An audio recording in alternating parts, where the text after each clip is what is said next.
দাঁত চিকিৎসার আজকের পরবর্তী কার্যক্রম করার জন্য দেখাচ্ছি আপনাদেরকে। আজকে আমার দাঁতের স্কেলিং করার ডেট দিয়েছে, সেই অনুযায়ী আজকে চলে আসছে। আজকে কতক্ষণ লাগে, কখন আসছে, ঠিক 9:05-এ আসলাম। কতক্ষণ লাগে ঠিক মানে স্কেলিং করতে, সেটা আজকে আপনাদের দেখাবো। আপনারা সাথে থাকুন।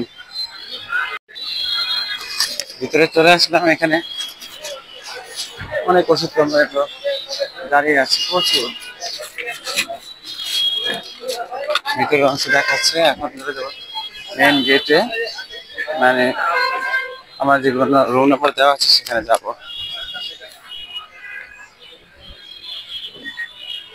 তো সাথে থাকুন।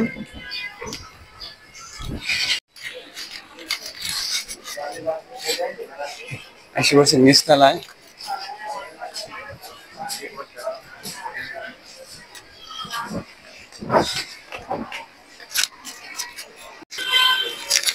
লাইনে দাঁড়ালাম।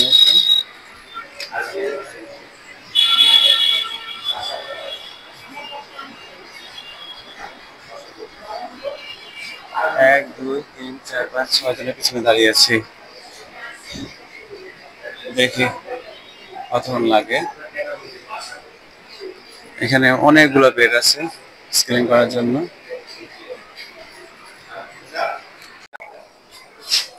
স্কেলিং এর জন্য কাগজ জমা দিয়েছি। আমার সিরিয়াল হয়েছে 14 নাম্বার। দেখি এখন কয়টা বাজে আমার সিরিয়াল আসে। এখানে যেখানে বিষয় হচ্ছে যে আপনাকে এরা আগে থেকে বলে দেবে একটা টেস্ট করার জন্য। টেস্ট না করে আনলে, টেস্টটা যদি যেখান থেকে করেন, সন্ধানী থেকে করেন, নিচ থেকে করেন, টেস্ট না করে আনলে আপনার ওরা কোনো কার্যক্রমে অংশগ্রহণ করে না। বিশেষ করে রক্তের টেস্ট এবং হ্যাপাটাইটিসের টেস্টটা করে দেখে, ডায়াবেটিস আছে কিনা এটা দেখেন।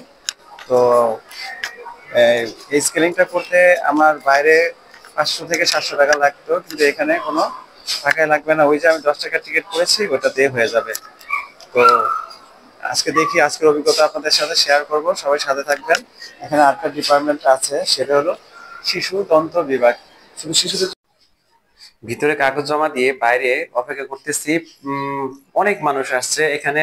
দাঁতের স্কেলিং এর এখানে দুই ধরনের রোগী থাকে। এক ধরনের রোগী হচ্ছে যারা স্কেলিং করতে আসে, যাদের ডেট 1 মাস আগে বা 15 দিন আগে দেওয়া থাকে। আর এক ধরনের রোগী যারা আজকের রোগী ডাক্তার দেখাবে, এই জন্য অনেক বিশৃঙ্খল অবস্থা থাকে।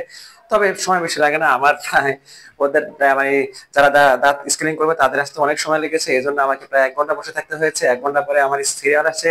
স্কেলিং করতে ঢুকি, ম্যাডাম খুব যত্ন সহকারে, ডাক্তার যিনি উনি খুব যত্ন সহকারে আমাকে স্ক্রিনিং করিয়ে দেয় এবং বলে যে আপনার দাঁতের অবস্থা খুবই ভালো, কোনো সমস্যা নেই, আপনি চলে যান। তো দাঁত স্ক্রিনিং করা শেষে আমি বাসায় চলে আসি। দাঁতের স্ক্রিনিং করার জন্য আমাকে 1 মাস পরে ডেট দিয়েছে। সবাই ভালো থাকবেন। ভিডিওটা কেমন হলো জানাবেন এবং সবাইকে অনেক ধন্যবাদ। আসসালামু আলাইকুম।